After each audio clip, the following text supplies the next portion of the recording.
Champion ట్రోఫీలో సరికొత్త record నమోదైంది. ఇంగ్లాండ్‌పై విధ్వంసకర బ్యాటింగ్‌తో ఆగ్బాన్ ప్లేయర్ రెచ్చిపోయాడు. ఛాంపియన్ ట్రోఫీలో భాగంగా ఇంగ్లాండ్‌తో ఇవాళ జరుగుతున్న కీలక సమరంలో ఆఫ్ఘనిస్తాన్ యువ ఓపెనర్ ఇబ్రహీం జాద్రాన్ సూపర్ సెంచరీతో మెరిశారు. ఈ మ్యాచ్‌లో జాద్రాన్ 146 బంతుల్లో 12 ఫోర్లు, 6 సిక్సర్ల సహాయంతో 177 పరుగులు పూర్తి చేసుకున్నాడు. కాగా భారీ సెంచరీతో ఇబ్రహీం జాద్రాన్ పలు రికార్డులను బద్దలు కొట్టాడు.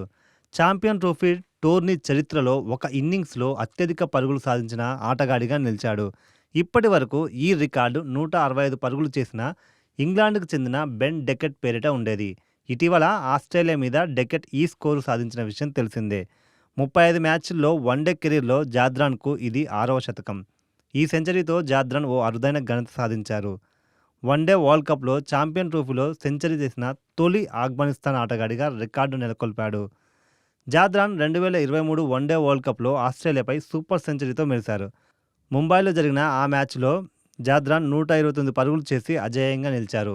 ఇక 50 ఓవర్లు ముగిసేసరికి ఆఫ్ఘనిస్తాన్ స్కోర్ 7 వికెట్ల నష్టానికి 325 పరుగులు చేసింది.